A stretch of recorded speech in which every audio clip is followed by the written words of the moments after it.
दोस्तों सुबह का वक्त था और एक औरत पुलिस थाने में फ़ोन करती है, बताती है कि जो मेरे पति हैं, उन्होंने मेरे ससुर को जो है जान से मारकर घर से फरार हो गए हैं।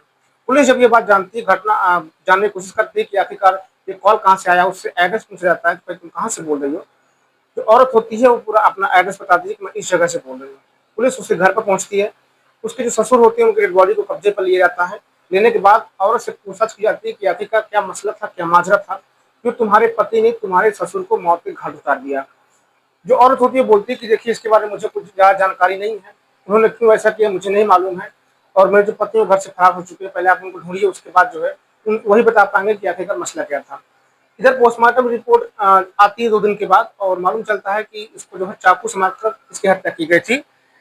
इधर पुलिस जो होती है उसके हस्बैंड को लगातार ढूँढने की कोशिश कर रही थी, लेकिन कुछ दिनों के बाद जब हस्बैंड पुलिस के हाथ पे लगता है, तो पुलिस के सामने कुछ और ही सच्चाई आने वाली थी दोस्तों।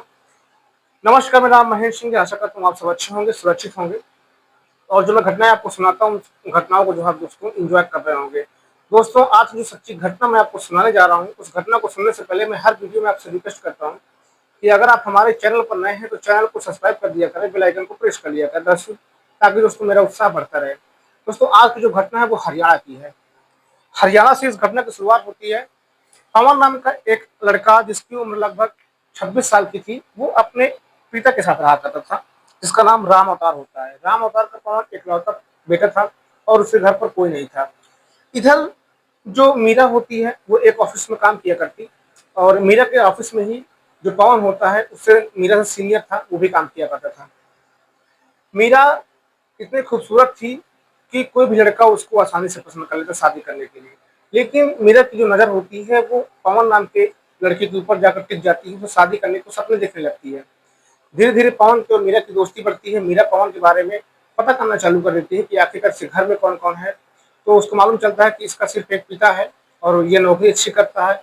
पिता के पास जो पैसे हैं, सास घर पर नहीं है, उसकी जो है देहांत हो चुका है। तो वो जो है पवन और मीरा की जो शादी के लिए जो है बातें होना स्टार्ट हो जाती हैं। तो पवन के पिता होते हैं मीरा के घर पर जाते हैं और उसके घर वालों से बात करते हैं शादी के लिए। मीरा के घर वाले जो होते हैं और पवन के घर वाले जो होते हैं वो दोनों शादी के लिए मान जाते हैं। लेकिन शादी करने के बाद दोनों एक ही घर पर रहते हैं अपने पिता के साथ और पवन के जो पिता थे वो ज़्यादा उनकी उम्र नहीं थी।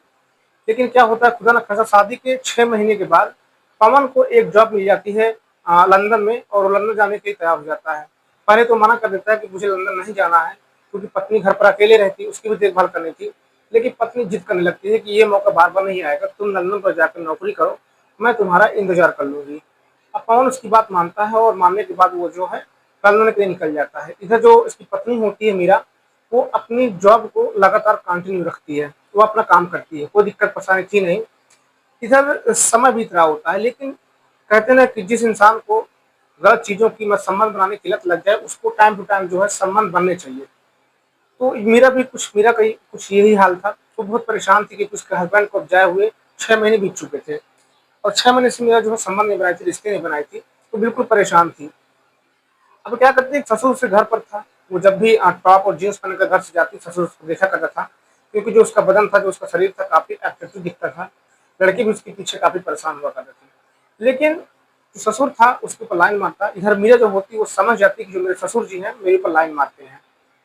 तो अब खुदा न खास्ता मीरा को भी कुछ चाहिए था संबंध बनाने के लिए।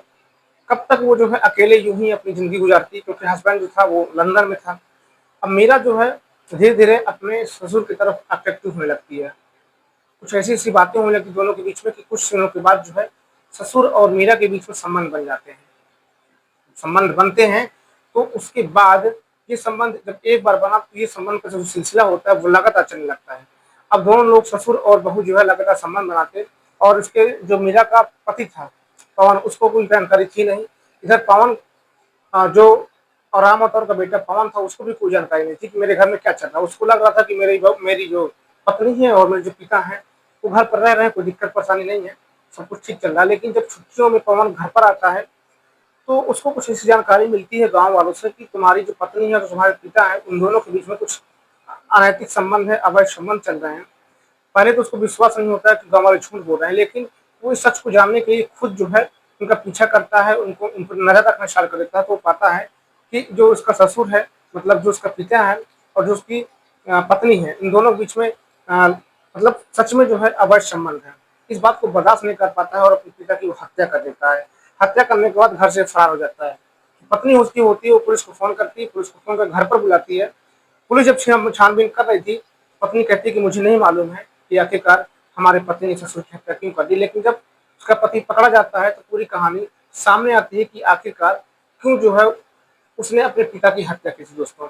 दोस्तों, इस घटना को सुनाने का उद्देश्य सिर्फ आपको जागरूक करना, सुरक्षित करना था, ना कि किसी को दिल को ठेस पहुँचाना मेरा उद्देश्य रहता है। इस घटना को सुनकर आपकी क्या राय है कमेंट बॉक्स में ज़रूर बताइए।